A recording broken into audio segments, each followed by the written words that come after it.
che non si indobita troppo.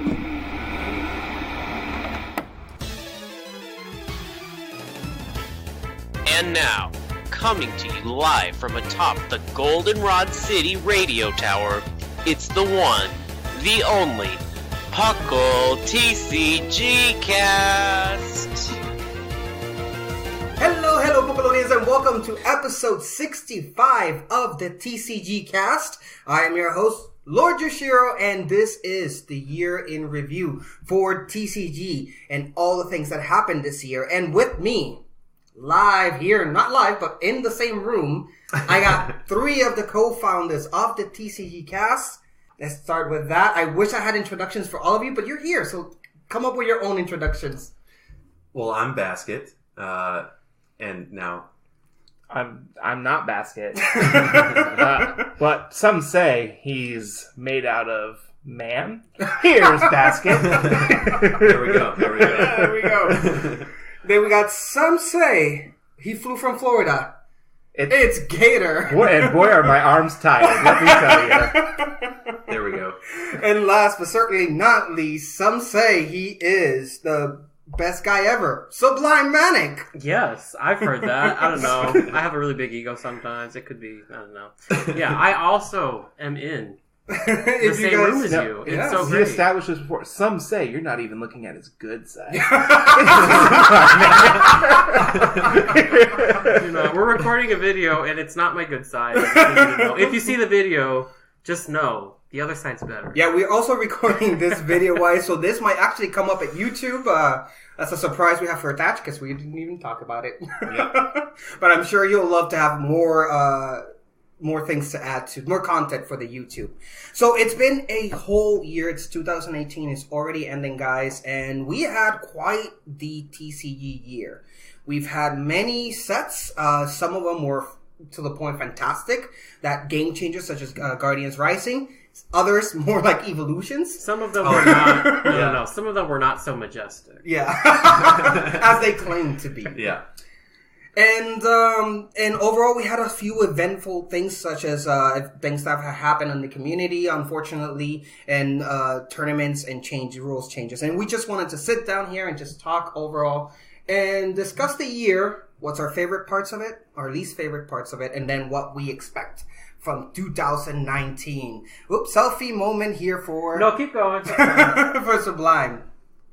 So with that, let's just go ahead and start it up. What's new, guys? Or what? Or better yet, what has happened this magnificent year? Well, you brought it up. There was some little negativity going on this year. We had some notable cheating. Yes. Get brought up quite a bit in the community. I think that's something that happens when you have the community grow like it's been doing over these past several years. The growth has been monumental. And not only that, also because we began actually having monetary prices. So when you actually bring in money into the case, just people that weren't originally part from the community suddenly is in the community, and they're only here for one thing. I don't know if that's fair. I think they might have been in the community, but they weren't invested in competing, and that pushes them towards it. Yeah. So we had one notable player, Azul, being banned. Yeah. So you see things like that. That's definitely not somebody that just came from random into the community and that kind of thing. Wait, was it Azul? Yeah. Yeah. Okay. Cool. All right. Yeah. I just I didn't know which guy it was, and I liked Azul, and so I'm a little. Yeah, I mean, he was using Find Ninja someone Break. else I to loved him too. But But just No, some that dreams was are Michael- meant to be that was shattered. Michael Long. No, they're not shattered. They're deferred. But yeah, several examples, and this has come up as a discussion time again in the community. How do you stop cheaters? How rampant is the cheating? Yeah. And I think we saw a lot of that this year. A lot of the online communities were engaged, and it started to the point where there's witch hunts happening. You have people watching streams, and oh look, drama after the tournament because somebody went back and watched the stream and was trying to find cheaters. Yeah. And then what is cheating? Because you have some people. I've made mistakes before. I've picked up an extra card and looked at it without thinking about it. Because I was trying to draw one off the top, and I drew two off the top, Mm-hmm. So, what is cheating? What's slow play? What's stalling?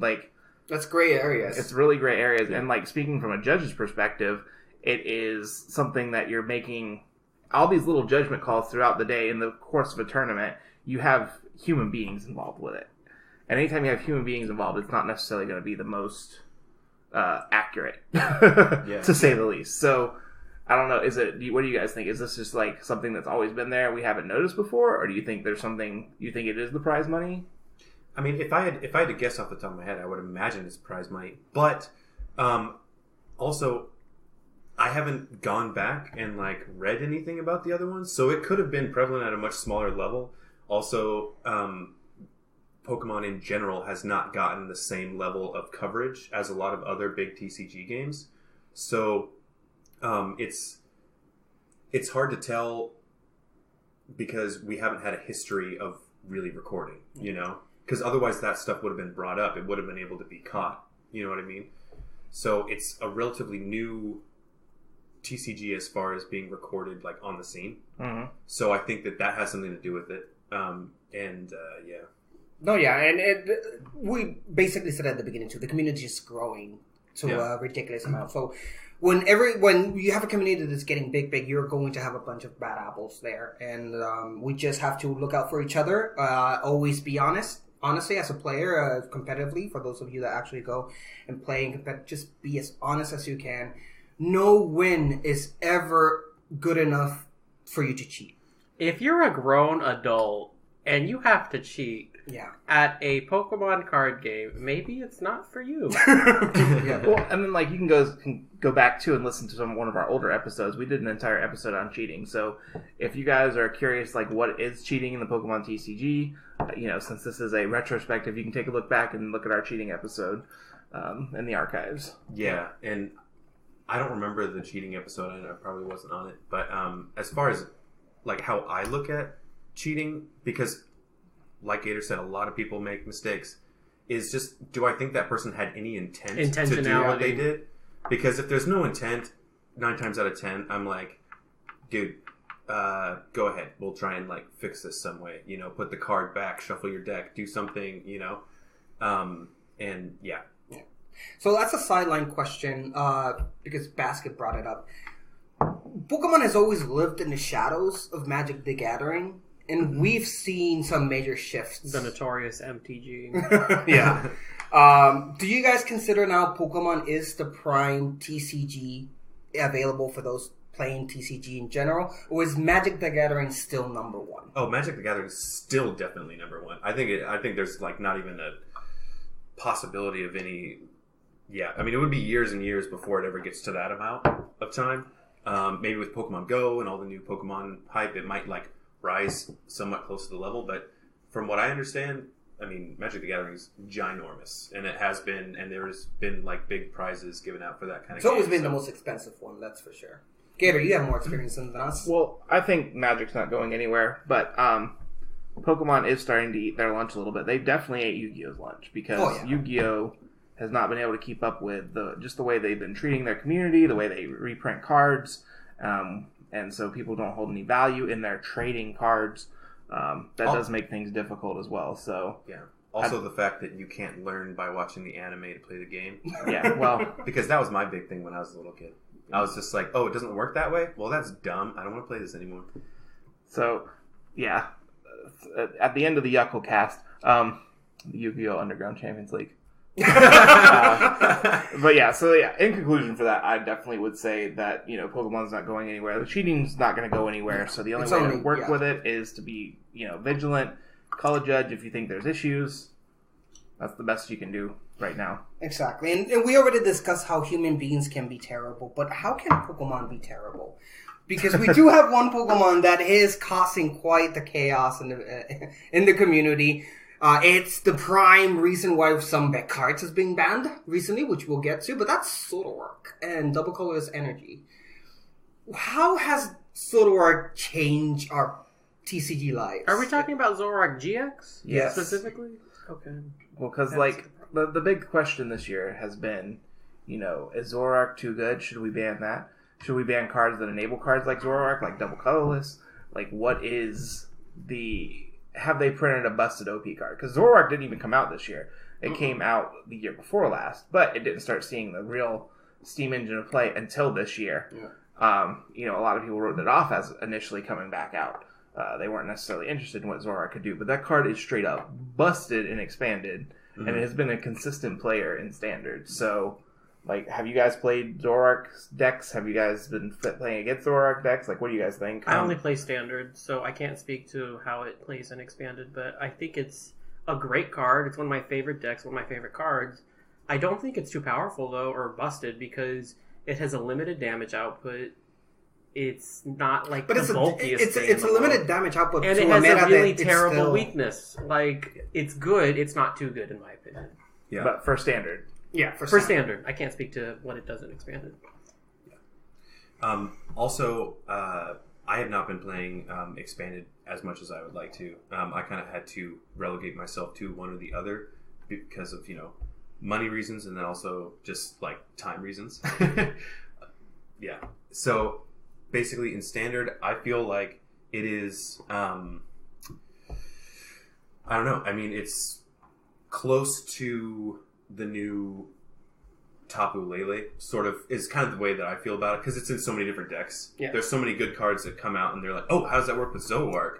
Turns out it works super great. Everything works with Zoroark. So, it's like, I feel like in some ways it's kind of turning into that, and I don't think that that is so much of an issue, because it's... The reason why it doesn't bother me so much is that it's splashable in a lot of things. There's a lot of decks that are built around it, and I think that's cool, because the only problem I really see with cards like that is if they are giving an unfair advantage to a specific type or a specific type of deck. If there's no room for creativity... Night March. Yeah. That was also in the Guillotine. People were considering this too powerful for a deck. But it was its own deck. It was a deck. The power that Night March had was contained in its sole deck, not like Zoroark, which basically can go in any deck that you can just build. Well, exactly, because for me that's the game changer. Like, I love the Zoroark card because it's able to incorporate other things, and you're able to still have creativity, instead of it being like Gardevoir was last year or something like that, where it's just like completely takes over and it's the super hard deck to beat. Yeah. Well, Expanded's my baby, so I'll wait to talk on that since you guys are addressing the Standard point, though. But I do see it being an over-centralizing card in a lot of the cases. You saw how Zoroark Control was, the archetype to beat for a long time there. It was a difficult deck to pilot, but it was still an excellent deck to play. Yeah. You had various different iterations of Zoroark over time, like you said. So if you sit down across from somebody that's playing a Zoroark deck, it's also hard to, try to guess what they are playing because it can be slotted in so many different archetypes. So that does give it like an unfair, I think, centralization of the meta that's like you're playing Zoroark or you're playing cards that are guaranteed to beat Zoroark. So it is kind of something that does warp the format, even if it is splashable in a lot of different decks necessarily. So... I mean, there is some merit there to discuss, but they've never banned anything in Standard as far as I can recall, except for like Lysander's trump cards or cards that were happening way back in the day. Yeah. So I don't think it's doing enough warping of Standard to get it banned.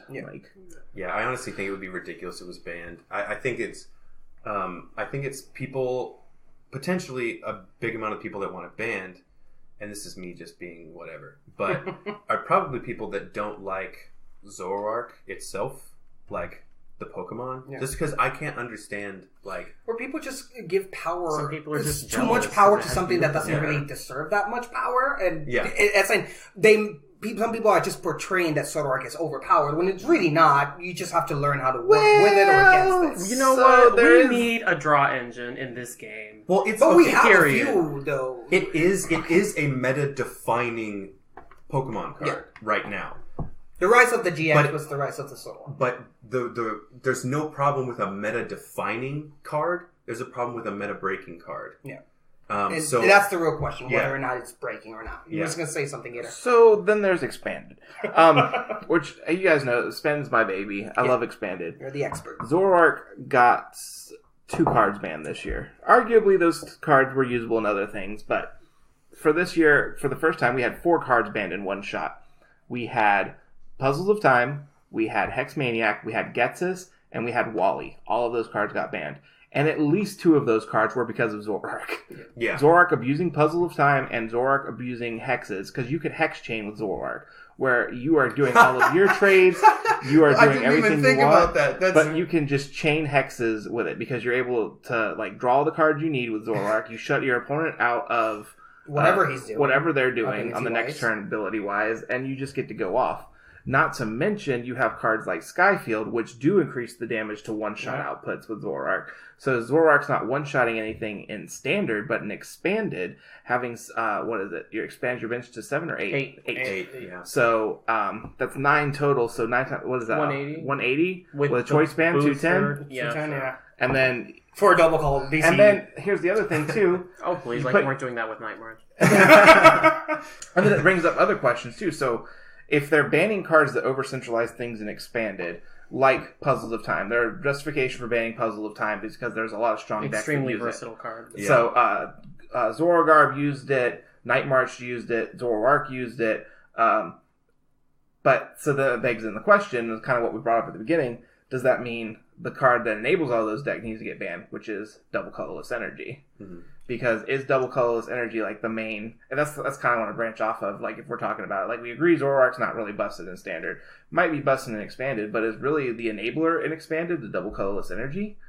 So what do you guys think? I don't know. No. Okay, so one, I would hate it if they got rid of Double Colorless Energy, because that would throw so many decks out of whack. What's your favorite Expanded deck?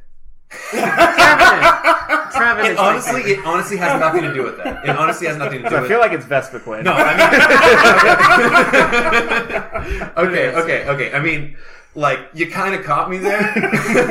but honestly, I was not even thinking about Vespiquen when I do that. Like, double colorless, it's such a great card because it allows for so many other decks to flourish. And I don't think that taking out double colorless and destroying so many decks that need that there, because it otherwise would be a 3 count of getting those cards down or the energy down.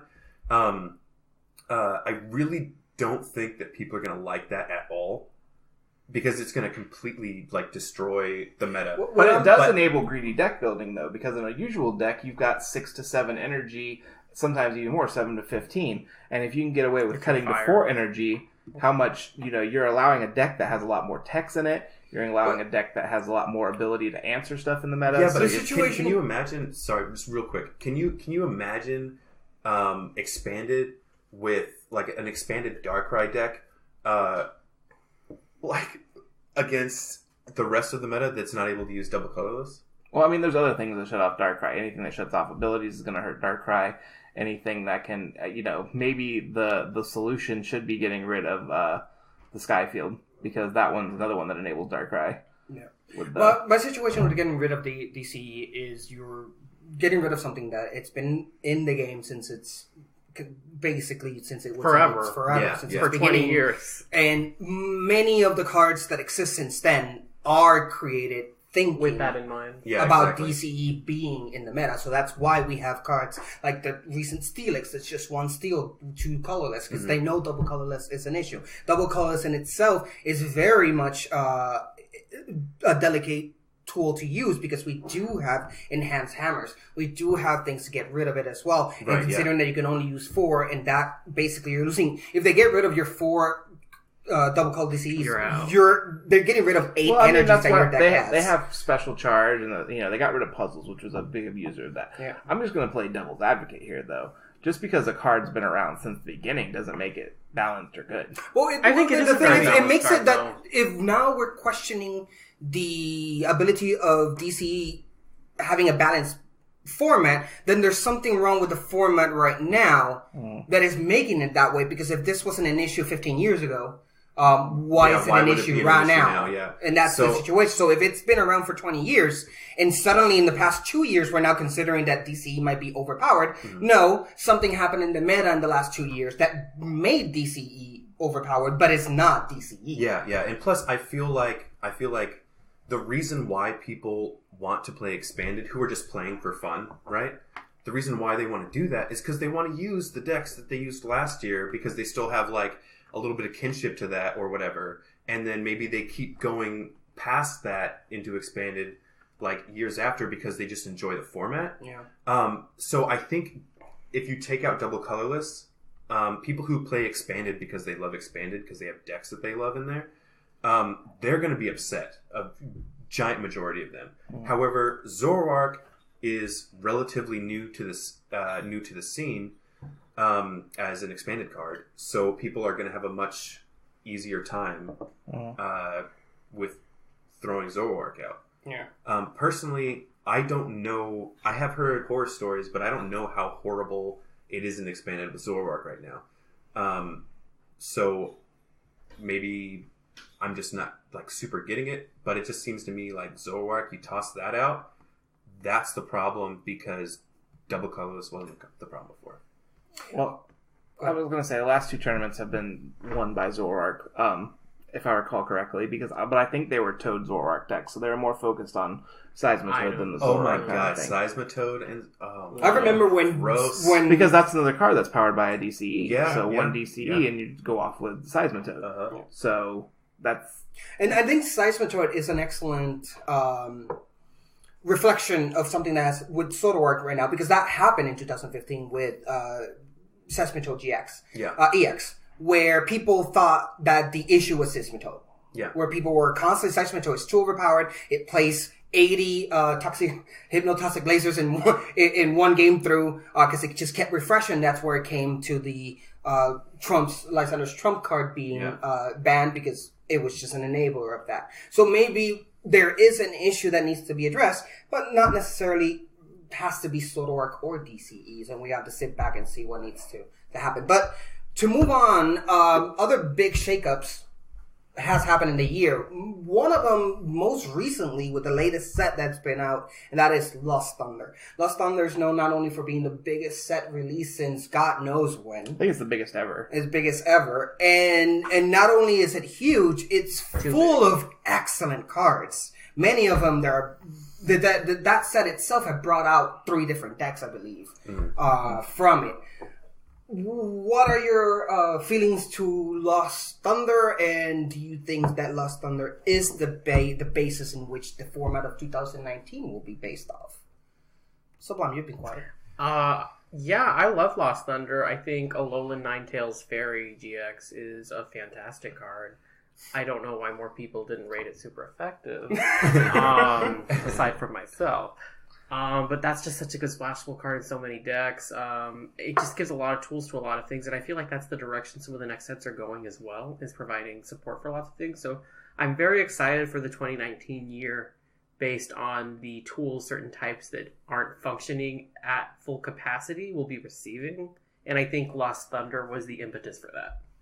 Yeah, and also one thing that I've noticed, like since we're doing the whole year in review thing, is that I feel like a lot of times they, like recently in their sets, they've been playing out their gimmicks. Like they've actually been, they find these little gimmicks, these little cool things that they want to add in, and then they're actually bringing support for it, instead of how so many times you get a Pokemon that's its whole deal is to stack, some sort of status or whatever, and then you're like, oh, this could be a really cool card if they do something like with this, and then it never happens. Yeah. Now I feel like they're actually looking at what they're putting out and being like, oh, these things might go well together. We'll do that. And so it creates a system where I feel like there's a whole bunch of new decks that aren't probably going to be like the best, but that are going to mesh well with the cards that have been coming out in the last few sets.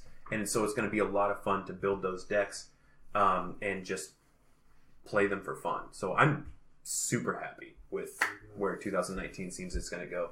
By the way, to our video watchers there, if you see us on the phone, it's because we have our notes on the phone, so it's not like we're bitching. Yeah. What about you, Gator? Lost Thunder. So I like seeing new archetypes come around. I thought the Blacephalon Nangadel deck was pretty sweet.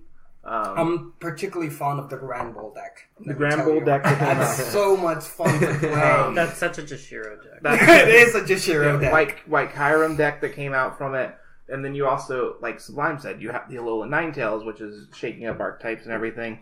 And you also have, this kind of rise of not sticking to one archetype. Like you're not pegged in. There's obviously like one card that's good in a set. You know, you get like Forbidden Light. You're like, oh, okay.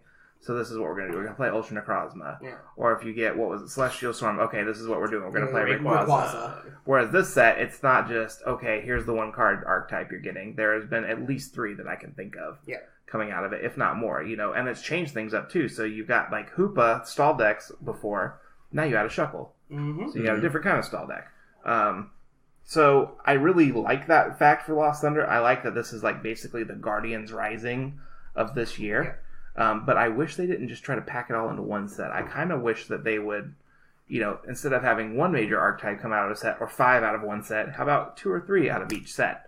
Mm-hmm. And that would give the meta enough time to shift and to change and like keep things from getting stale. Because one of my biggest problems last year was how stale things got towards the end of the season. Yeah. Oh, it was 3 decks last year, right? It was either you were playing Buzzwole, you're playing Swordward, or you're playing Ultra Necrozma with Malamar. That was the basic, your starter decks, if you would say, in the competitive was one of those 3. Yeah, and I just got so bored with that format. There was nothing that those cards were doing that I thought was interesting. Mm-hmm. So that's kind of where I sit with things right now is, what is even the point of doing this? Like, what was the point of playing? Yeah. And so, you know, if the game's not fun, if you're just playing the same rock, paper, scissors every time, what's the point in playing? Like, I like to come up with trolley decks, weird decks that are based off of just straight basics.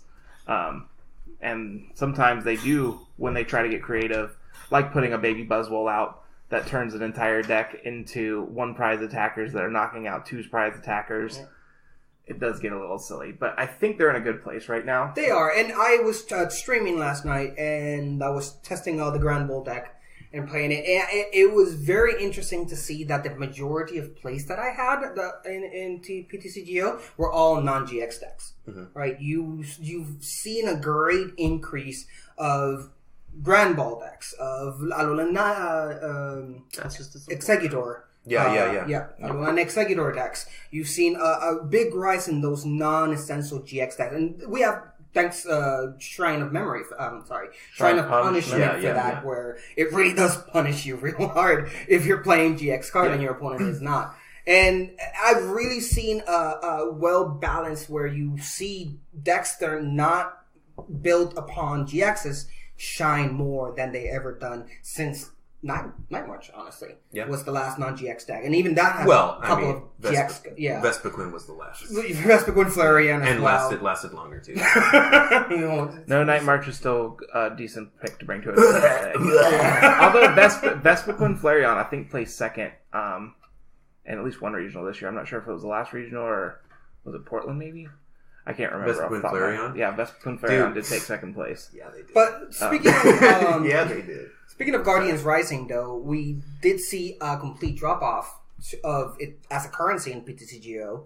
For the use of home that don't play PTCGO, there is a currency, and that currency is boosters. You basically buy boosters, and then you trade those boosters without opening them to whatever you find. And before Lost Thunder, and more importantly, before Tapu Lele coming out as a box set on its own, the main currency was Guardians Rising. That shut down. Do you think that was a good move, or do you think that maybe it was important for the economy of the PTCGO to leave Tapu Lele on Guardians Rising? It was a great move because, and listen, I had a lot of Guardians Rising packs available, so I had a lot of boosters that used this set. And this hurts me personally because I have them all sitting there now without having traded them. But it was a great move because it is an essential card for a lot of players, and it is now available to the people more affordably. Power to the people. This is so. I really love that they did this because this is exactly what people were wanting and what we had complained about so much with Shaman. Like Shaman specifically. Just give it one for Shaman. Just give it one for Shaman because honestly, if you're trying to jump in right now and you have to pay $80, $60, it's a barrier of entry. Like it's a complete barrier of entry. So doing this, they're fixing a mistake, and I super love that they did that. Well, yeah, because if you look, Roaring Skies packs did not drop in price until rotation.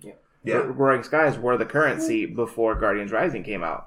And that lasted a whole long time. Yeah, I mean, you were getting whatever whatever set you wanted, it was would like trade 2 for for 1, you know, Yeah. if you or 15 for 1 Yeah. or whatever ridiculous amount it was as you were going through, and it was like fluctuating so much. But I do like that direction, though. I like that in the physical world, being able to get Tapu Lele. Yeah. Because if for those of you that don't play PTCGO, like we explained, the Guardians Rising is the currency. But the reason that people wanted Guardians Rising packs is to pull Tapu Tapu Lele Lele GX. was Exactly, the yeah. Because Tapu that Lele was the value GX, behind so those valuable. boosters. you would need to trade 20 packs to get one Tapu Lele GX. So it was worth... If you were lucky. Well, I'm talking about this most recently before the fall. So it would be like 20 to 24 packs to get a Tapu Lele. So of course that makes those packs more valuable, and Economics 101, that's why we're doing that. So when they release the box with the code card in it, now Tapu Lele is available. But I think that brings me to another point, and that is, it was great what they did for Tapu Lele, turning it into like a $20 card instead of a $40, $50, $60, $80 card at any point in its lifespan. And those were different. Those are actually prices of it during its lifetime. Yeah. Like when the set came out, I picked up my set of Tapu Leles for $33 each, and at one point it got up to $60, $70 each, and then it got down. And every deck was playing minimum 2. Minimum 2. Yeah. I always pick up a play set because I want to be able to play whatever deck I want. Yeah. Anyway, that's besides the point. Point being, I'm now priced out of paper cards. But with the last set release and everything else, with so many cards printed in Lost Thunder, that means your likelihood of pulling the card you need goes down. Yeah. The GXs or EX or GXs or trainers or whatever it is you need. So now I've noticed this trend. It started with Ultra Necrozma, where your main power deck cards, the 4 of or 3 of that you play that run your deck, are now, instead of being $10 to $15 to get one, are $25 to $30 and holding until something comes along and completely blows them out of the meta. So now if you want to switch decks, instead of it being a $50 to completely change up your deck, now you're looking at $100 a deck. Yeah. And so I don't know how you guys feel about that, but it has priced me out of paper cards right now. I cannot afford to play paper Pokemon. Yeah. It's getting a little bit under control. Again, this is due to all the factors that we talked up to now, including the fact that now Pokemon as a TCG has become so big.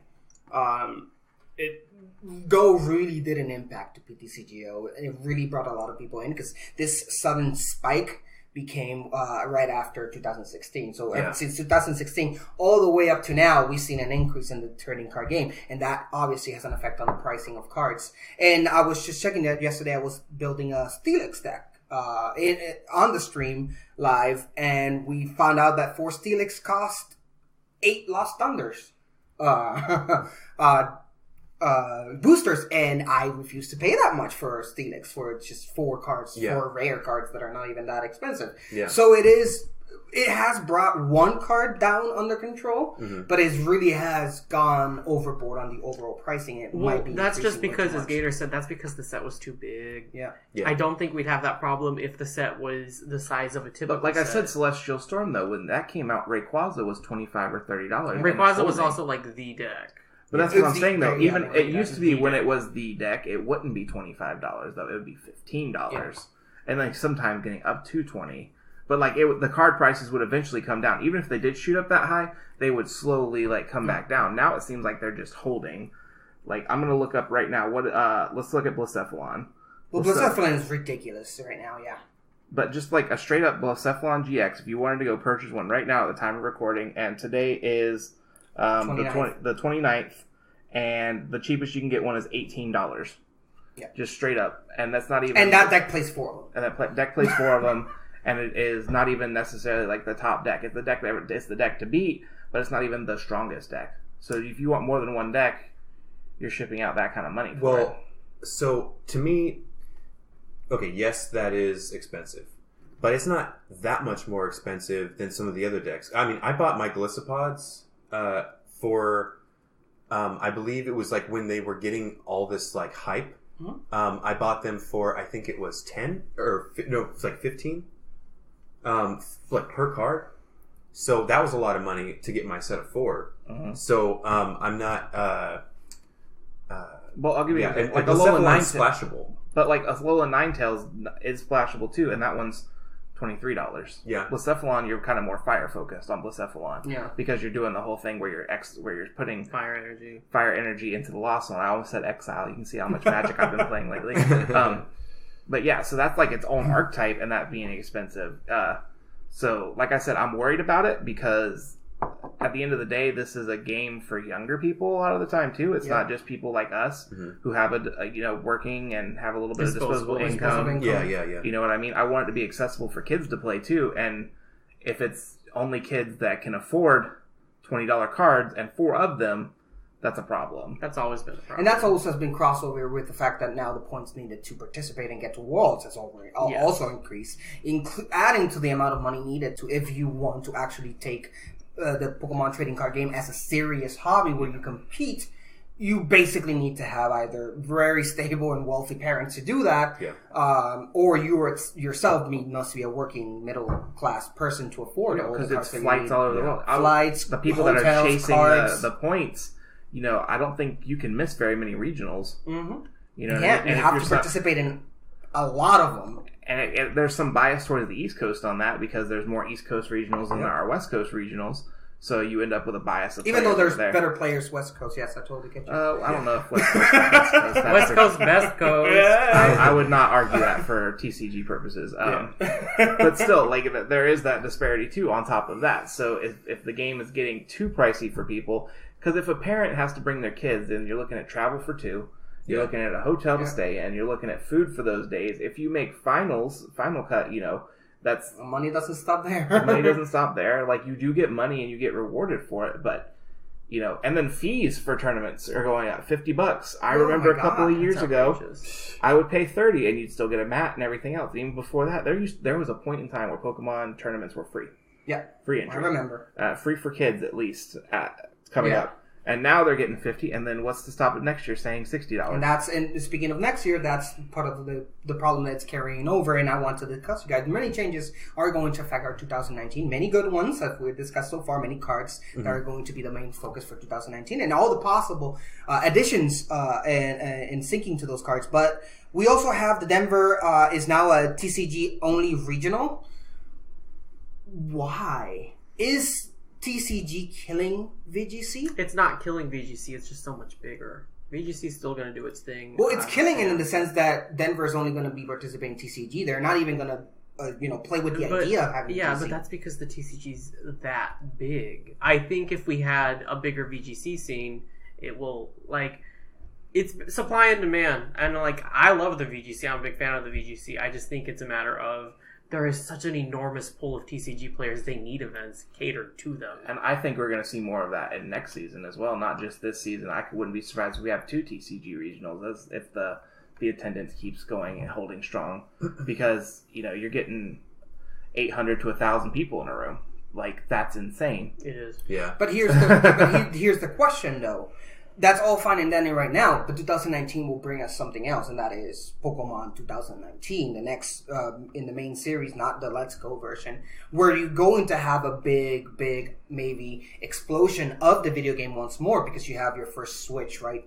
Console main series game. Will that maybe pull and empower VGC a little bit more? Well, that's going to really depend because we don't even know what that's going to look like. Yeah. What does it mean to battle on the Switch? We know what it meant for the 3DS. Do you have a system that was system locked? You could do all that. I don't know. We don't know. And it's not, this is the TCG cast, so I'm not going to, speculate too much on what they can do for the VGC stuff. But, I just think it's interesting. This whole section that we're going to go into now, guys, is just talking about how we see the future of this. We're reflecting on last year and kind of, looking forward to next year. And I think that it's just one of those things. I think if it keeps growing at the rate it does, you have to accommodate that. And I think that having Denver as the first TCG regional exclusive is going to be the direction it keeps moving in if we keep seeing the growth. Okay.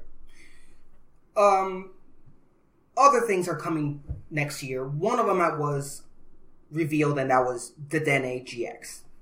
Now, for you at home that don't know or haven't heard this, the Dene GX is the next they call shaming Although that might not be the best reference to this card. It might be, as Gator suggested, it might just be the Sycamore replacement. Now, the Dene GX, when you play it from your hand onto your bench, you discard your hand, and then you draw 6 cards, and you can only use it once. So if you have 2 Dedenes in your hand that same turn, you can't just play both of them. One of them will activate the ability. If you play the second one, it won't activate it. So it is controlled in that aspect. Do you guys think that might actually impact the meta? Because we've known so far that every time there's a drawing card, right, a draw support card coming out, it does have an effect.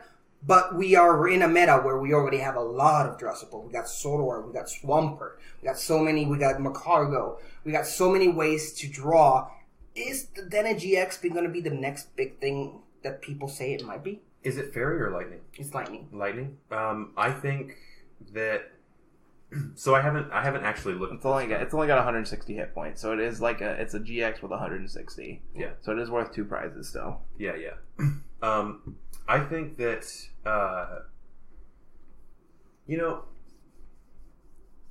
Lightning needs some love.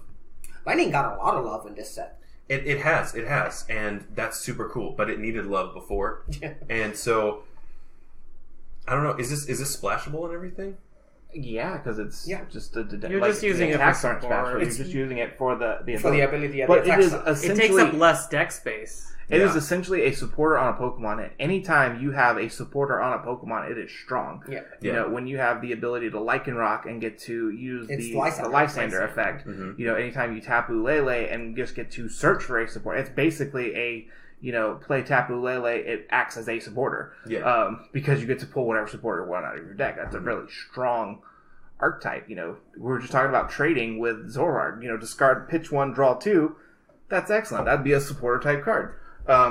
So I think that could end up shaping up things the same way Tapu Lele does. And with Tapu Lele, by all appearances, rotating next year, they need another strong Pokemon to kind of strong independent Pokemon. Strong basic. Yeah. And it's not like it's splashable like Tapu Lele is either. It's not. Tapu Lele has no weakness. Double colorless. 1 retreat. Yeah. Super good. Yeah. The Dene, a little less good with that 160. And requires a lightning energy to attack, whereas Lele could be gone in literally any deck, and you could use it as an attacker, as a backup. Yeah. So it's distinctively less good, but still good. Yeah. So that's going to be a different, interesting way to shake up. And I think on top of that, too, we have the other cards that are coming out, the Tag Team GXs, where we've seen some of those, and we've already been spoiled on a few of those, and I think that's probably going to shake things up even more. Yeah, people are complaining nowadays that, they don't look good. Well, neither did Break cards when they came out. Neither did GXs when they came out. Or Mega Evolutions. Mega Evolutions weren't good when they came out. But then Mega Manectric came out, right? And Mega Manectric that was 4 sets into it, and the only reason that happened is because they had to change the whole mechanic. Well, that's my point. It's maybe too early. The cards haven't been released, and maybe too early to pass judgment on how these will affect the meta and whether or not people... Because right now, we only have an example... That was the Bats Manectric one, right? That was the one. The Manectric, there's a few Mega Evolutions that were actually pretty decent. I think that was the set that gave us Night March too, actually. I think so. It was Fighting Fury. No, it was the one after Menace. that. Phantom Menace had all the Night March cards. Phantom, yeah. Phantom Menace, isn't that that's a Star Wars movie. Phantom Horses. Phantom Horses. Yes, the Phantom Menace. I was close. I was the closest one. You were the closest one. Well, we have Pikachu and Zekrom revealed. We have several others revealed, too. I think the only real noticeable one is the Greninja Zoroark one. Well, they look real pretty, though, honestly. Yeah, I like a lot of them. There's Eevee and Snorlax as well. There's Gengar and Mimikyu. Mimikyu. So, we've seen some of these. And then, you have to ask yourself... Celebi Venusaur is awesome. How game-breaking is it to have a Pokemon that has that much HP, that's strong... that can kill stuff. I mean, you're giving up 3 prizes. That's half your game. But if you're just playing one tag team and you're playing the rest of them GXs, you're still making it a 4-prize game. Not to mention it's very difficult to one-shot them, and there's ways... A 3-prize game, rather. But it's still like playing a 3-prize game when you have the GXs anyway. In ideal circumstances, And not only that, but and I lost my trail of thought.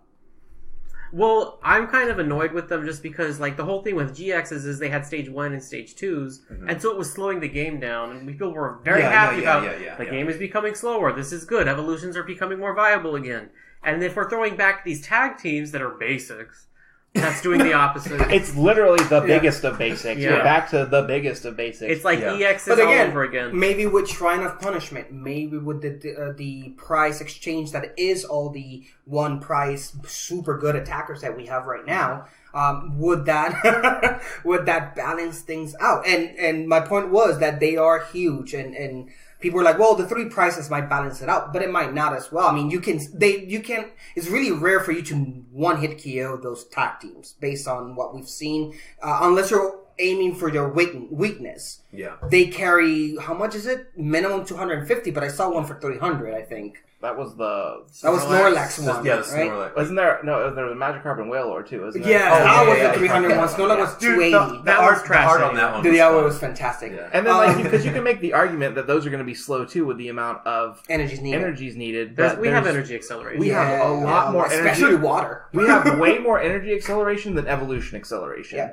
Like, hands down. You can accelerate energy in just about any deck at this point because Nangadel's pretty splashable. Mm-hmm. So, I'm a little weary about them going this direction. Like, I like the design. And not to choices. mention Acerola.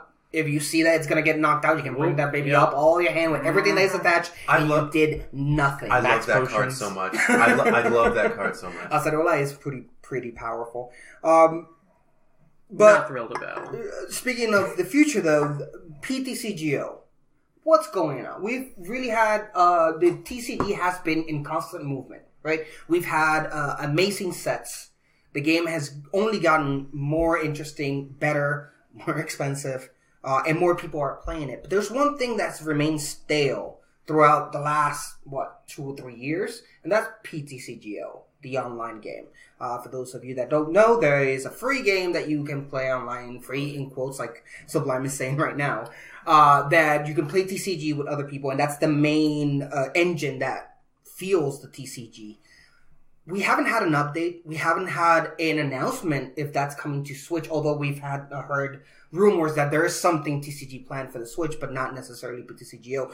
Do you guys think that Pokemon International is making any movements in PTCGO, either adding it to the Switch or maybe creating a new PTCGO 2, for the lack of a name? So, before we get into that, I would really like to just say, I don't want it on the Switch. Okay. I don't want it on the Switch because right now there are a lot of sites that allow you to download it onto your mobile device. Because it's only supposed to be... Only if you have Android. Yeah. Well, yes, only if you have Android. But, yeah, because it's only supposed to be on the tablets. The tablets and iPads, yeah. So there are sites that allow you to, get it on your mobile device, which is so helpful. And if they throw that onto the Switch, and that becomes the new one that they start updating, that's really going to upset me because then it'll be too high resolution. I won't be able to get it on my phone. I'm never going to because it's so much easier to jump on a tablet or a phone and play it for a little bit than it is to like sit down at a computer or like use your console or whatever. You can do it on the go wherever you are. I would say the very fact that you're going around their terms and service, and instead of downloading it for them, downloading it from APK, they could care less what you care about because, you're downloading it to their phone. That's not their intended place for it to be. I mean, you're totally correct, but I also put money into that, like a lot of money into that. So they're still making their money, and they would not be making that. Yeah, downloading and be able to play is not where they get their money. It's buying the boosters. Because it's free to download. Free to play. Mm-hmm. It's free to play and download. Yeah, well, because you can generate packs. No, I mean you're right. You're right. No, we all agree. A lot of people, Yes. I spend hundreds of dollars probably. Yeah. Oh yeah, I bar only none. play This online. year alone, I've gotten since the last Pokemon, I've gotten full digital, just like usable. I don't buy it. So great. It's so great. Mostly if I have more if basket with my neighbor, I would definitely buy physicals to play with him. But since I don't have anyone, I just play digital, and that's way more or less expensive, right? A Guardians Rising digital booster online, you can find it for 80 cents, while the actual thing is $4.99 or something like that. Yeah, It used to be $4.99. Now it's back to whatever the price is, $3.99 or $2.99. So and I know that I spent over $300 this year alone, just trying to keep my streaming account up to date so I can stream relevant decks there. So it's only going to go up. But see, if you take a look at what's happening in the other arenas right now, like take a look at the other digital card games, Hearthstone, still extremely popular. Magic the Gathering just released their Magic Arena game, which is why we brought it up, right? Because they actualize their engine. Will Pokemon do the same thing? But continue your thought. Because that's the thing. If you update your engine, you bring in these cards. Like I think it would be a bad move if you couldn't bring your cards from what PTCGO is now. They'd have to. They would have to have some sort of way for you can carry over. Same account, basically. Same account, yeah. But I see merits for it being on the Switch as simple as Switch is your best-selling console to date for Nintendo. Like, it's the fastest selling. It is something that people want. It's something that families are getting. And it is something that is going to be easier to monetize than PTCGO is as it is now. As it stands right now, the only way you can spend actual money on the account is to buy the tickets. Yeah. That you can't buy... in Canada, you can buy gems. So... Hello, 10 Little Men and everyone else that's up there. You guys can buy packs online by actually paying money. But I definitely see them moving towards a microtransaction kind of deal where you can actually buy packs online because they're leaving money on the table if they don't. Like, I think the reward card for buying physical cards is excellent. I think they should keep that. Oh, yeah. But they are leaving so much money on the table because it would be easier if we didn't have to pay these weird prices. Yes. We would know exactly what it costs to buy a booster online. We could say, okay, that's what it is. And if they charge, $3 online for a booster, whereas, $5 in a store, you don't necessarily have to pay it. You can do the code cards, but I'd rather have that option. I would also like to have that option for promos. Yeah. Let me go buy promos. The only scary thing about what you bring in is a great idea. The problem is we now have this variant of prices between physical and digital because there's no easy way of getting those digitals that is not buying the physicals. My worry is that Pokemon will start doing that and then pricing digital boosters at $3.99, the same price as they would physical ones. And they totally would do that. Well, they have to do that. Yeah. And that would totally break a different economic situation where now it's no longer 80 cents a digital deck for Guardians Rising and now $3.99. Well, no. Okay, so I think the code cards would still end up being cheaper. I think they can't offer code cards. They can't offer pack codes cheaper than that. Yeah. Because that would break the business model. Because then you would have people not buying any physical packs at all. Yeah. Because there's some people that only buy physical packs to turn around just to get the digital ones. Like half the reason they buy physical packs is because I can get a digital code and get these cards for my collection. Same thing with the boxes. It's like great to buy the Tapu Lele box and know that I have Lele for the like for instance, every time like a set comes out, for the most part, if I want that set, then I'm going to buy a box. Mm-hmm. Because I want to throw that, take my money, Nintendo. I want to give them the money, but and then I have to buy singles because it's too expensive.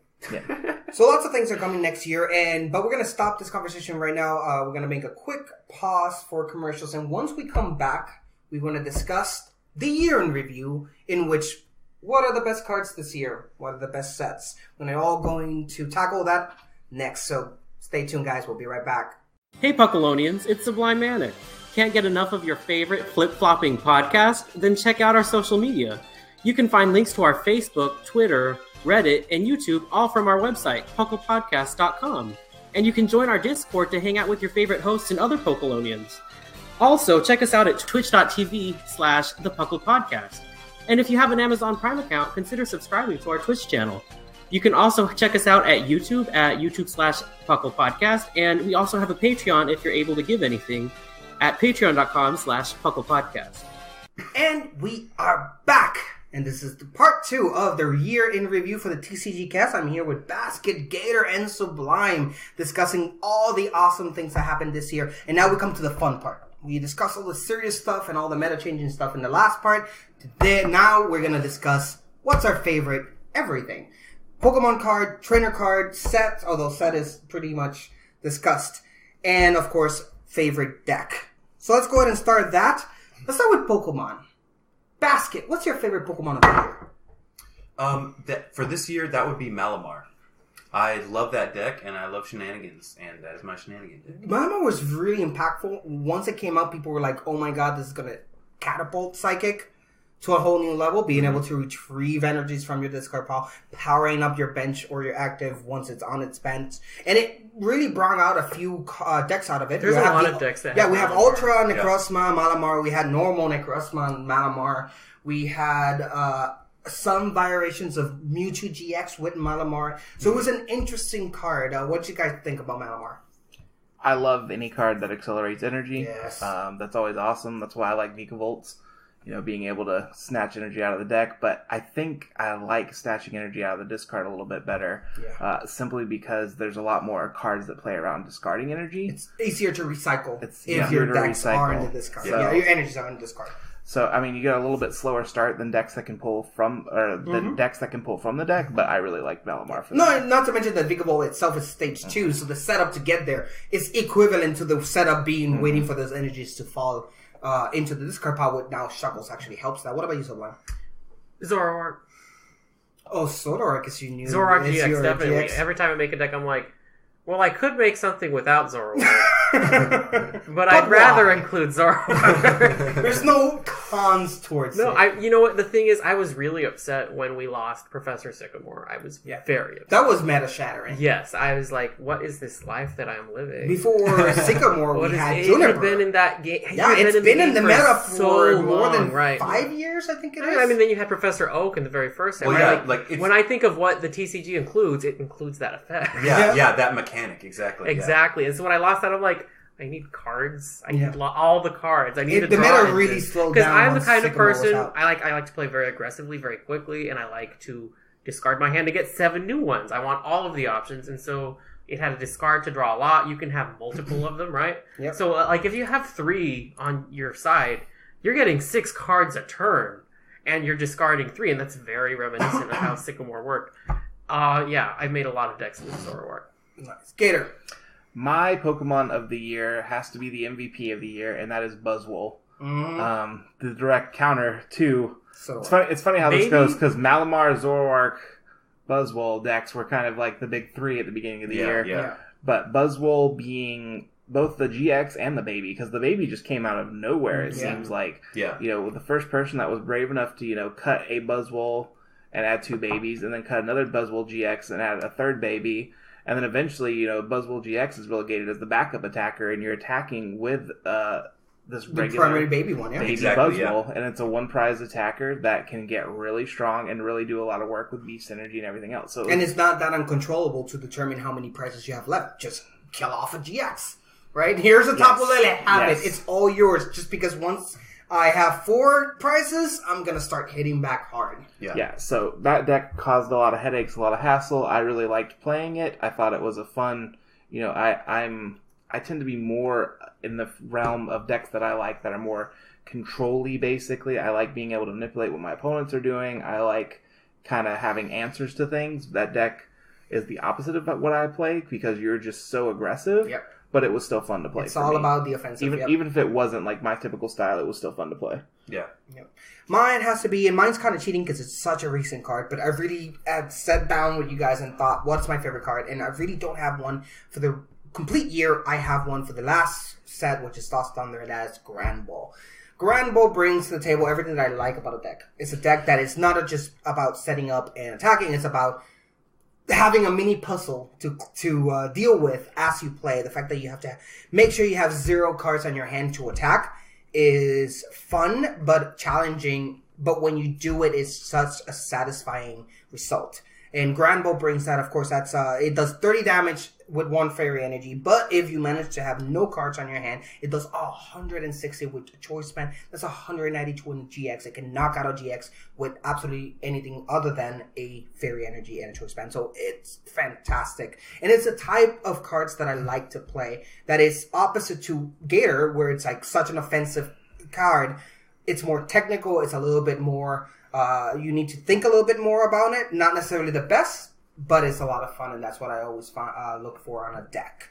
So there you guys got. You got Malamar, you got Buzzwole, and you got Zoroark and Grand Ball as our favorite cards of the 2018 year.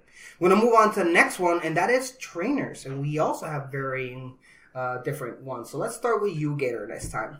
All right, so backing up to that, whole idea with the babies, Shrine of Punishment. Oh God, yes. That card is exactly the kind of card I like. Being able to do damage on people that are playing greedy cards, which GX, for all purposes, are greedy. That's why you have the setback of getting 2 prizes up when they get knocked out. But having a card that you can just put out there and ping GXs, and there was a couple of decks that torture your opponent for playing GXs. And then you have decks out there like spread decks and things that took advantage of that damage. And I just really like that mechanic. I really like spread damage decks. I like control-y decks. Energy deprivation, mill. I tend to go towards those things. So seeing Shrine of Punishment is a card that I really enjoy. So that was my card for the year. Okay, basket. My trainer for the year is Professor Elm's Lecture. I'm a huge fan, and yeah. I mean, we were all a fan of Bridget. what was it? Bridget. Thank you. Yeah. Bridget was a killer card because when it came out, a lot of people didn't even think about it, right? Oh, you can find 3 colorless, or what was it? 3 under 60. 3 under 60, right? Never really. No, wait. For That's Bridget. Bridget, you Any pull out basic. three basics, non-EX. not 3 non-EX. Or And you that can pull was out 1 EX. or 1 EX, and then GX came along, And that wasn't an EX. and that was rule breaking because Bridget didn't specify it couldn't be GXs. Correct. So you could get yourself 3 basic GX Pokemon and just put them on the bench. Yeah. And then Professor Elm comes out and has a little bit more control. It specifies that it's have to be under 60. But the amount of good basic Pokemon that evolve that require you to search them was fantastic. Well, the reason. Do you want to know the real reason why I like it so much? Gliscopod. Yeah. Zoroark. That's You can grab both Soroa and what was the title? Wimpod. Wimpod. Both with it. And now Prism Ditto. Yep. Prism Ditto as well. Which is that's I a good can't believe Pokemon. nobody picked that. Nobody picked Ditto That's Prism. blowing my mind. If I would have remembered, Prism Ditto would have been my favorite Prism Pokemon. Ditto came out in Lost Thunder, and it's made a freaking quake. Yeah. It is the basic that it can evolve into absolutely anything. You can grab it with the Professor Elm's lecture. You can grab it with a nest bar. It will become your basic, and you can evolve it to whatever you need. That may be anything from Zoroark to Macargo to anything you need it to become. So it definitely needs an awesome mention. I totally screwed up. I totally screwed up. Don't worry, because I've always loved it when they were able to put the actual Pokemon's deal, what its main deal is, into the TCG. Yeah, the flavor of it. Yeah. And so that Ditto card is the first time where they've ever just it doesn't have nailed transform as an attack and then just transform to your opponent or something like that. It's just no. It can evolve into whatever you need stage 1 wise, and that's just fantastic. Yeah. There's a reason why I left Sublime for last, because he and I have the same favorite trainer. Yes, unfortunately, unfortunately, it's Cynthia. Cynthia Had to be Cynthia. Why Cynthia? Draw support. It came into a situation where we lost. We had lost Sycamore. We lost Sycamore. And I need all of the cards. Yeah, it was either immediately. get used to Cynthia or get used to Howl. And I think we all chose Cynthia. Well, yeah. Because it's the only accurate, good supporting draw support Wasn't card. Howl pretty much Tierno? Yeah. Yes. That's the joke. So, dude, in a world where Tierno style supporter is your best draw support, that's. I don't want to live in that world. Just play Zoroark. Yeah, exactly. Yeah. No, Cynthia came into a point where we were before Cynthia was revealed. We were worried about Sycamore because Sycamore had not been reprinted as they normally are. Right, every 3 sets you see a Sycamore, and you're like, okay, they're reprinting it. And then we came this year, and suddenly Celestial Storm came out, and wait, there's no Sycamore here. So we were closer and closer to the point where it's that was last year, sorry, and not Celestial Storm. The fact that we were noticing that Sycamore wasn't going to be reprinted, and then Cynthia came out, and I'm like, oh, that's why it's not getting reprinted because Cynthia is meant to take over the baton of the new meta, which is funny though because she's Gen 4 instead of going with a Gen 7 character. They went with a Gen 4 character to take over, so that's pretty interesting. That made me think of the card I should have picked, which is Lucamine. Lusamine and Lusamine loops are... And not to mention that those full arts are amazing. Yeah, I messed up. Sorry, guys. Shrine of Punishment is not my favorite. Lusamine is. Because that card is so bland when you first read it. Yeah. Oh, take a supporter or take a stadium. Take 2 of them. Oh, Yeah. great. Oh, wait, you can loop it. Yeah. You can infinitely pull back stuff out of there. Yep. It's not Puzzle of Time, but you can lock people out with the Lusamine loop. So between that and, having Team Rockets and having that and Team Rocket Handiwork in the same format at the same time at the beginning of the year, that was beautiful. So yeah, I'm gonna change mine too. It's Lusamine. Yeah, there we go. So we got Lusamine, we got Professor Fletcher, and of course Cynthia. That's our favorite trainers of the year. Let's go ahead and go to the next one, and that is, what is our favorite? Now, I did mention favorite set, but we were also discussing that it's overall Lost Thunder for this year, right? Lost Thunder, Because Lost Thunder is just a great set, and it's not even worth debating the fact. But then we move on to our favorite deck. Now, granted, all the cards, trainers, or decks that we're choosing are not because they're specifically great competitively, although most are up to now. But I think now it's going to diverge into what we found most fun. So what's our favorite decks? Sublime, let's start with you. My favorite deck is a variant of Zoroark Lycanroc GX. I run a really fun deck. I've played it on the stream with you with those 2 and Alolan Ninetales GX, the fairy version. It doesn't run any basic energy. It just runs double colorless and the fairy fighting darkness blend. Yeah. Because that's all they use. Yeah. So I like that it's all stage 1s. It's pretty fast. Really great supports on all of those stage 1s. That's your really great abilities on all of those stage 1s. Great. What about you, Gator? I am a big fan this year of the attacking Hoopa deck. So I really like all the versions of Hoopa. I like the Hoopa Mills. I like the Hoopa Stalls. But the attacking Hoopa was pure genius at a time when decks weren't necessarily expecting it. Mm-hmm. They were putting their eggs in the basket, too many eggs in the basket of having, Too many eggs in me. Too many eggs in the basket. And being able to just send out Hoopas and be like, okay, well, you can't hit me, and I'm gonna hit you for 80 every turn is awesome. So I really like the Hoopa deck. And the most salty I got somebody this year, or was it this year? It was either earlier this year or the end of last year, was playing a Hoopa Mill. So all those variations on Hoopa decks were probably my favorite thing to come out. But now I'm really sad because Mill and Stall have lost so many good cards. Rest in peace, Team Rocket's handiwork. And just sadness. But attacking Hoopa, my favorite deck of the last year. Yeah, I mean, we might see a comeback for sure. And it's for all deck results soon. too. Like it had a couple We had the top Ready 8s. Gigas deck now. This is kind of like a stall deck. Yeah. So it is slowly coming back. So hopefully by the end of next year, we'll have another stall deck to annoy all of us because we always need those. It's like mosquitoes. Yes. We hate them, but they're necessary for the overall environment. Are they? Yeah, They are. I'm on Sublimes. no, Although- the mosquitoes. although- Even if society as a whole just civilization crumbles, we don't want you need mosquitoes. Although if someone has a mill deck or something that's like using those BS tactics, and I just wipe the floor with them, and I'm like, yeah, get a better deck. But that's why I like them in the format. But that is the only reason. But they're 100% necessary though because they punish greedy deck building. Yeah. And you need decks that punish people And that they get punish way too aggressive greedy. style playing as well because you reach those stall decks are designed for no matter how much damage you want to do per turn, it's just not enough to grant you that win. Yeah, if you're burning through all your acro bikes and you're just discarding everything away with Sycamore like a madman, then you need something that checks and balances that. So if you don't like them, that's probably because your play style is opposite of that play style. Need But for I speed. Yeah.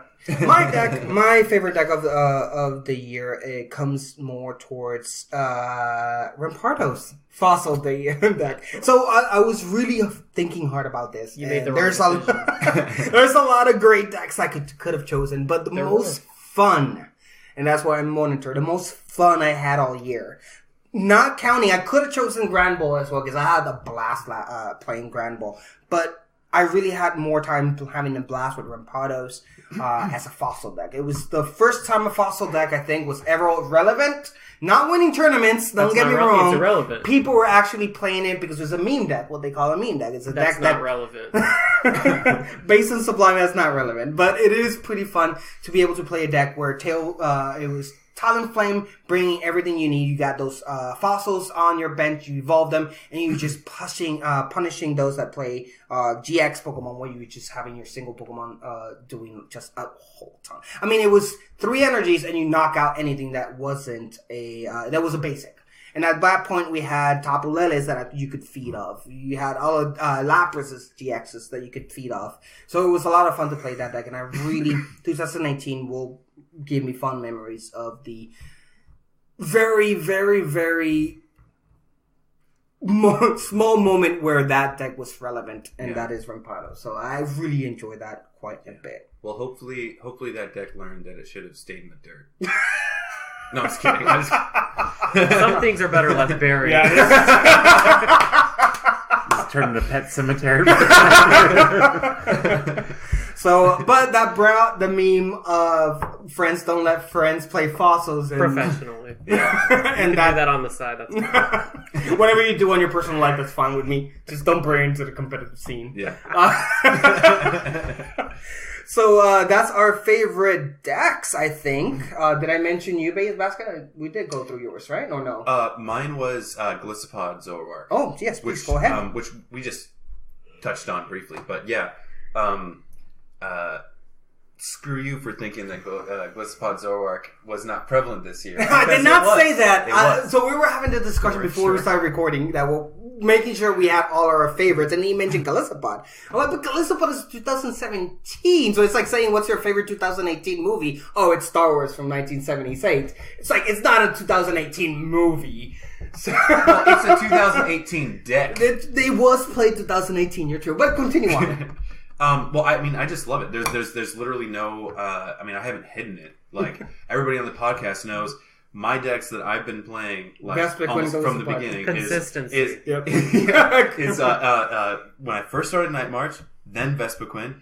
Then I went from Vespiquen to that Scizor EX deck. That was a rough. It was rough. It was rough. Yeah, it's like we thought that might have been something. Yeah, but and then, it wasn't. Yeah, and then Gliscopod. Yeah, no, I lost a lot of money with the Scizor EX deck. That was, I mean, I still was able to have a lot of fun with it, and I really liked Scizor, so it wasn't like a giant waste. But it was supposed to be a lot more competitively viable than it was. But it was a lot of fun. It was a fun disruptor deck, like using all the hammers and like slicing off the special energy. Yeah. It was a lot of fun. So this brings us to the end of the year in review in total. So my final questions before we go on to the next part is, what was your favorite part of 2018? I'm going to start. My favorite part of 2018 is the fact that the TCG is bigger than it's ever been. Yes, it brings its downsides, just as like the card pricing going up, but it also brought so many more players into it and make it so much more prevalent that VGC is being erased in professional competitive gaming. So that's my favorite part of 2018. I mourn for VGC, and I'm sure the peeps in Poco Podcast with Thatch, they're mourning the slow death that is VGC. It's not dying. Well, yeah, no, I don't. I mean, it's dying competitively. No. Yes, when you have actual places where they're not even thinking of sponsoring the whole tournament because it's not relevant. That's basically you can't just assume that if the VGC pie is this big, and somebody comes and makes a bigger TCG pie, that means there's more TCG to go around. That's why there's a TCG only regional. I'm gonna pull a Thats right now. You have one data point. You cannot extrapolate from one data point. I mean, that's been discussed. It's even been discussed in Poco Podcast. Well, yeah, but we're the TCGcast. Yes, true. Anyway, so that's my favorite part of 2018. Sublime, what can you bring? My favorite part of 2018 was seeing you all for this recording. Aww, he wins. What about you, Gator? I really liked that this year seemed to be a big year for Pokemon again. You know, the 2016 with the 20-year anniversary and everything. We really thought it was going to go down here from yeah, there, and we it thought, didn't. Yeah, we thought Pokemon was kind of going to die off again because it kind of comes in cycles, but it's still been maintaining pretty strong. So I'm excited to see that there is that much, continued momentum for Pokemon. I think they've gotten a good rhythm, not just with the TCG stuff, but with the games coming out to a different system where you have like a casual friendly game and then a more, fan focused game. That's what I'm going to call that. The version that doesn't hold your hand as much. So I like that aspect of it. And so as long as Pokemon's still going strong, that means the TCG should still keep going strong. And that's one of the biggest things that you have when you join a TCG is like, are my cards going to be worth anything? Is this a waste of my time? Are there enough people to play it? And it's one of those things, as long as it keeps snowballing, then we'll keep having Pokemon TCG. So, and beyond that, I'll say that, I lost one of my good friends playing this year. And so, it makes you appreciate the time you have with the people that you do play with, you guys or anybody else that plays in the tournaments and everything we have. It really makes you appreciate the community that gets wrong with it and the friends that you make as you go along. So, it's one of my biggest takeaways for 2018. Ask it. For me, my favorite thing was, it was Worlds. I super enjoyed watching that. I was able, for the first year, I was able to actually treat it like the Super Bowl. Like, hang out and just, like, eat and do nothing all day in my pajamas. It's so that, though. Well, it's so great. It's so great, man. No, I've never watched sports, but, like, when I watch, like, VGC or TCG, people are like, that's what the Super Bowl's like. Yeah, no, exactly. Like... You're just sitting there and you're eating and you're enjoying watching like your thing that you care about. And I mean, I like both. But there's a lot more action, at least in a sport, where you can appreciate that there's some athleticism or things going in it. In Pokemon, you have no idea if you don't know what you're looking at, what the heck is going on. You're like, wow, they're really doing a thing with those cards there, aren't they? Yeah, but at the same time, like if I'm watching football with my wife, she's like, she's not paying attention to it. If she does glance at it, and I'm like, yes, she'll be like, tapping on her phone and be like, oh, what happened? and then I explain it. But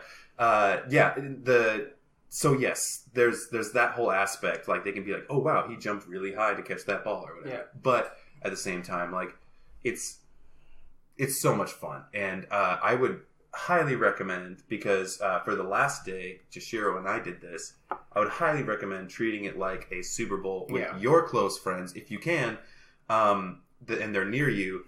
Just gather them all together, get chips, have a barbecue, I don't care, and just sit down and watch some Pokemon, because I had a blast doing that. Yeah, that was a lot of fun. And we'll definitely do it next year. It's a lot more lends itself to partying and stuff, because you have those breaks between They're matches. really long. So you can go to the bathroom, you can go chat, you can play a game of TCG yourself with your friends. Like it's a good experience. Yeah. It is.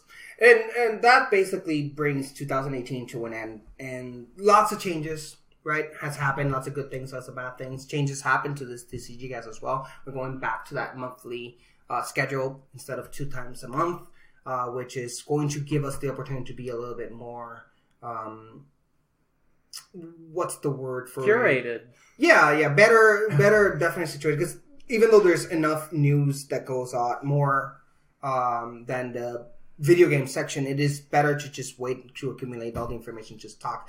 But also brought things like the end of Pokemon 15 questions. But I think since this is the year in review and the last episode of 2018, I think it's time to bring Pokemon 15 questions up here for one last hurrah live here with 4 people, 3 people here, 3 contestants here. So, ladies and gentlemen, we're going to move into Pokemon 15 questions where we try to stump our co-host into thinking what Pokemon I'm thinking of. All right, I'm going to Bulbapedia right now.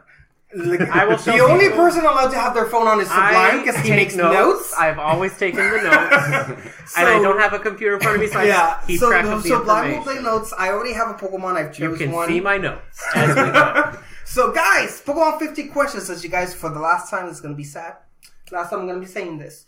Lower your browsers. No questions regarding Pokedex, numbers, or anything else. No Pokedexes, no video game references as outside of whatever is in the Pokedex. other than their names, other than their numbers. You can't actually use the numbers. And so forth. So, I have a Pokemon. Guys, the order is going to be Gator, Sublime, Basket, Okay. Seniority, and we start now. Who's that Pokemon, Gator? Is this Pokemon... Does this Pokemon belong to an evolutionary line? It does. Sublime. Does this Pokemon have 2 types? It does. Basket. Is this Pokemon a water type? Or does it have one of its types of water? No. Okay, not a word type. That's like half of them. Gator. Let's see, what's a good...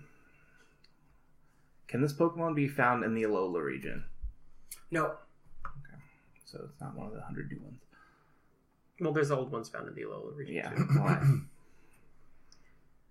Is this Pokemon fully evolved? Yes.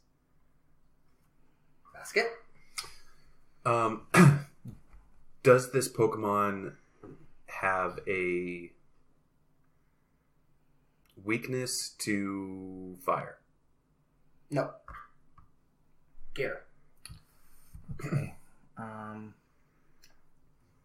Does this Pokemon have any 4 times weaknesses?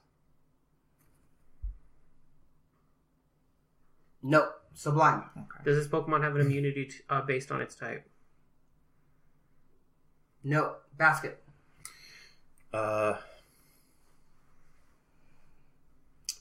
Is this Pokemon... Okay, so that was... Let's start looking at types. Yeah. Because Okay. we have to start breaking it down. Yeah, okay. So Okay, you so said- let's list all the types that have an immunity. Those would include normal. I'm not used to typing on this for these notes. It would be normal. Steel, Ghost, Fairy. Dark, Wait, Steel has an immunity? to poison. Oh, Yeah. duh. Fairy's immune to dragon. Fairy, Ground, Flying.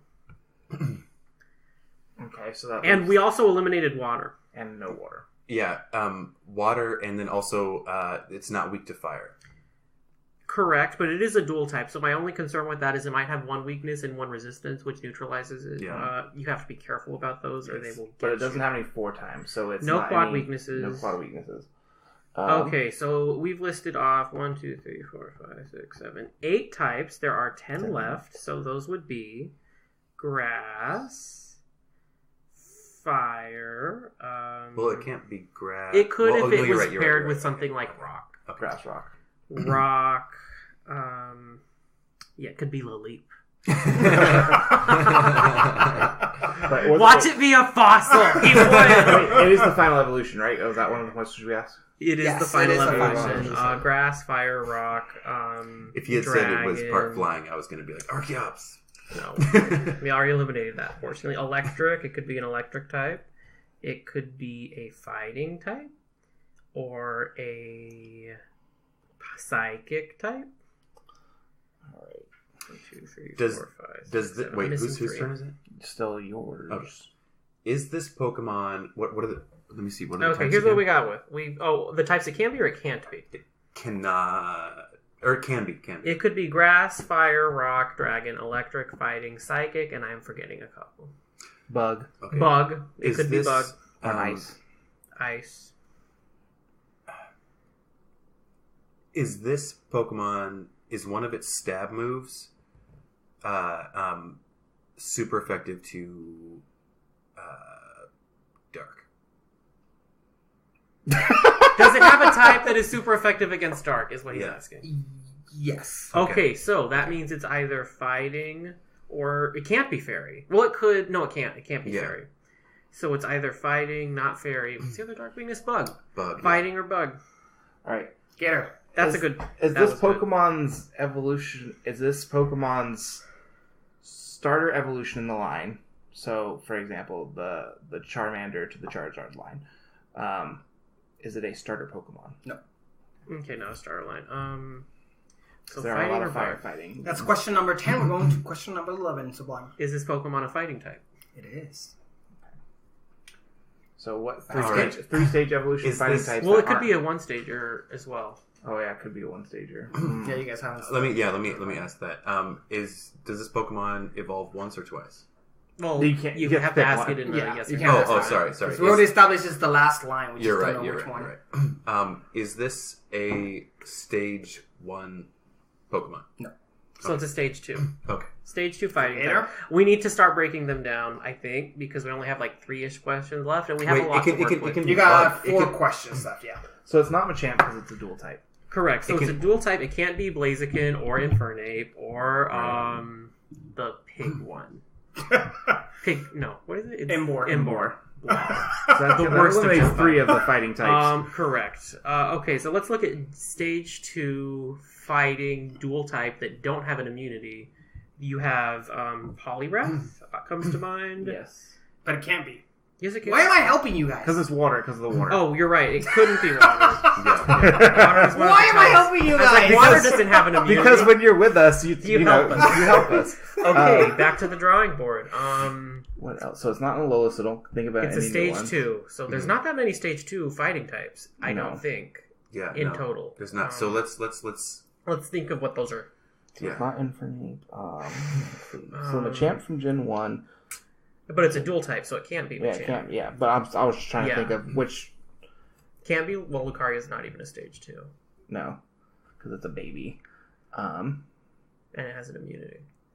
Man, why am I having such a hard time with this? There's not stage that stage many. 3 fighters. There's not that There's many. not let's, that let's, many. Let's list out all the ones Gallade. we know. It could be Gallade. Gallade. Gallade. You're right. What else is there? It could be Gallade. Okay, so there's Gallade, and then there's stage 3s. Man, Stage 2s. yes. You know, Three third- cha- you know what three I mean. chain- You know what I Yeah, mean. yeah, You know yeah. what I mean. Whose turn is it again? Whose turn is it? Basket? No, didn't Basket go? Is it my turn? No, yeah, it's your it's- turn Yeah, because it is I asked Basket's if it was a turn. fighting type. Yeah. All right, So it is your turn. and then okay, so No, wait, it's Gator's turn because you asked if it was a stage 2. that's what I was saying. Oh, so yeah. it's your turn. Okay, does this Pokemon belong to a family that has a split evolution? Yes. Is this Snaps. Pokemon also a psychic type? Yes. It's Gallade. Last question. Is this Pokemon Gallade? Yes, it is. Yay. There you go, guys. The last ever Pokemon 15 questions here in TCGcast and our last episode of the year, 2018.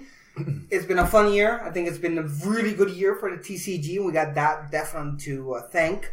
And I think that 2019 is going to be an amazing year for all of us as well. Stay tuned for all the great things. There are going to be new TCG tournaments coming for the Puckle Discord and everyone there. There's going to be more podcasts to do and special projects that we're working on. So please stay tuned. And as the last episode of the year, I want to thank each and every one of you, not only here sitting on a table, but all of you that are listening as well. So, for the last time in 2018, Gator, thank you so much for being here. Happy to be here. Thanks for having. Also, shout out to our Sigma, Yep. Shamu, Scron, and Thatch for being fearless co-hosts with us as well. Well, Sublime, it's a pleasure like always. It's been sublime. It's definitely been sublime. Basket, thank you so much for being here. You're the best. Thank you for being here, yes. In your house. Yes, thank you for living here, where we are recording this podcast. It was a good coincidence. Wow, guys, I've literally had to do nothing. And thank you to all of you that are listening. I hope you enjoyed the show, and we'll be back 2019 with brand new stuff to show. So until then, you can already hear the guitar playing. It is closing time, not only for this podcast for this year, but the year itself. So Happy New Year, everyone. Happy New Year, guys. And have a magnificent Pokemon-filled 2019. See you.